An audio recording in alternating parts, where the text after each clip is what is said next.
भारत के group captain Shubhanshu Shukla और 3 अन्य अंतरिक्ष यात्रियों को लेकर एक्सियोम 4 मिशन ने जैसे ही कैनेडी अंतरिक्ष केंद्र के कॉम्प्लेक्स 39A से उड़ान भरी, 140 करोड़ भारतीयों का सीना गर्व से चौड़ा हो गया।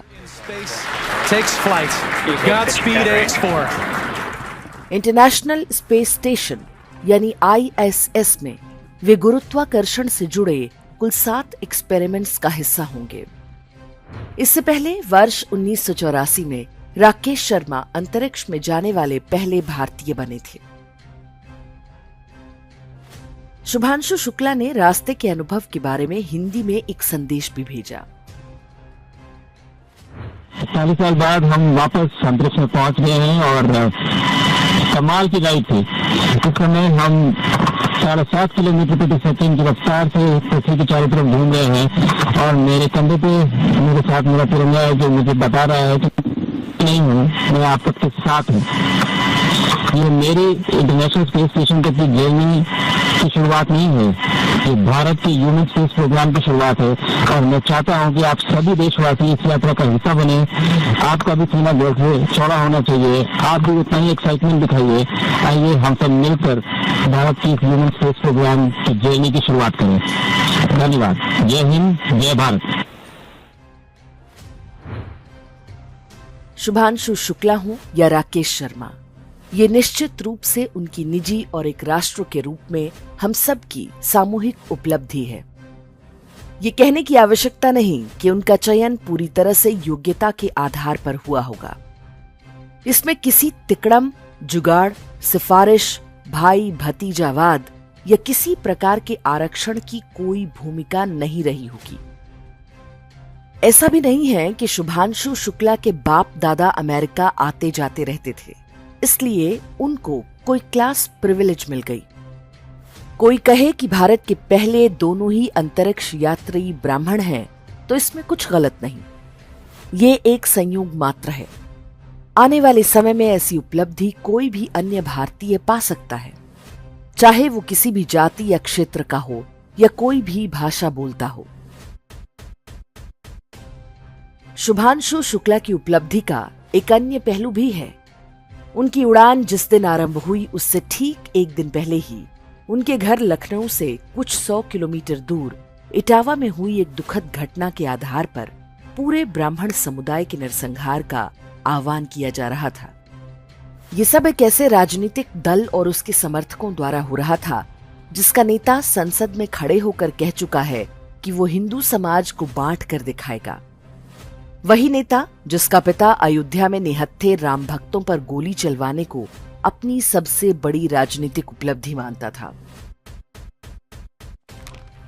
ब्राह्मणों को गाली देना और इसकी आड़ में भारत के बहुसंख्यक हिंदू समाज को टारगेट करने का चलन नया नहीं है। स्वतंत्रता से पहले अंग्रेजों ने हिंदू धर्म के सफाई के लिए एक रणनीति के तहत ये अभियान आरंभ किया था। हिंदू तो नष्ट नहीं हुए, अंग्रेजों को ही बोरिया बिस्तर समेट कर जाना पड़ा। लेकिन उनकी छोड़ी ईसाई मिशनरियां और भारतीय जैसे दिखने वाले काले अंग्रेज आज भी वो काम बिना थके, बिना रुके कर रहे हैं। आज तो ब्राह्मणों को दोषी मानना भारत की पूरी हिंदू विरोधी व्यवस्था का संस्थागत चरित्र बन चुका है। विधायिका, न्यायपालिका, कार्यपालिका से लेकर मीडिया और फिल्मों तक में ब्राह्मण बैशिंग सामान्य है। स्वतंत्रता के बाद से 3 पीढ़ियों तक यही पढ़ाया जाता रहा कि ब्राह्मण तो विदेशी है और यूरेशिया से आया है। फिलीपींस में आज 90% ईसाई आबादी है। वहां मूल निवासी धर्म को 2% पर समेट दिया गया। यही काम इस्लाम ने मलेशिया में किया। वहां भी वहां के मूल निवासी धर्म को लगभग पूरी तरह साफ किया जा चुका है।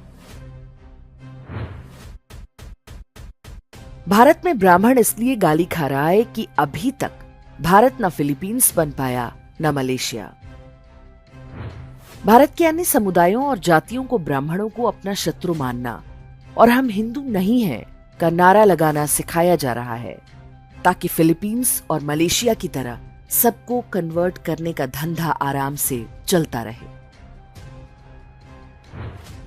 जब हम ब्राह्मणों की बात करते हैं तो हमें कोई भ्रम नहीं होना चाहिए कि शर्मा, शुक्ला, पांडे, मिश्रा जैसे सरनेम वाले सारे व्यक्ति ब्राह्मण ही होते हैं। कुछ वामपंथी और कुछ क्रिप्टो भी हैं जो मारीच की तरह भेष बदलकर हिंदू धर्म को नष्ट करने में जुटे हैं। मीडिया से लेकर राजनीति तक में ऐसे बहुरूपीय बहुतायत में पाए जाते हैं। ऐसी शत्रुतापूर्ण परिस्थितियों में भी यदि ब्राह्मण बचे हुए हैं और अपने राष्ट्र और धर्म के लिए लड़ रहे हैं और व्यक्तिगत उपलब्धियां पा रहे हैं, तो इसका श्रेय ब्राह्मणों को नहीं बल्कि हर उस हिंदू को जाता है जो इस षड्यंत्र के झांसे में अब तक नहीं फंसा है। वास्तव में हर वो हिंदू ब्राह्मण है जो अपनी पूरी शक्ति और बिना किसी स्वार्थ के धर्म की सेवा कर रहा है। हर वो हिंदू क्षत्रिय है जो राष्ट्र की रक्षा के लिए खड़ा है। हर वो हिंदू वैश्य है जो इस देश को धन और वैभव से समृद्ध बना रहा है।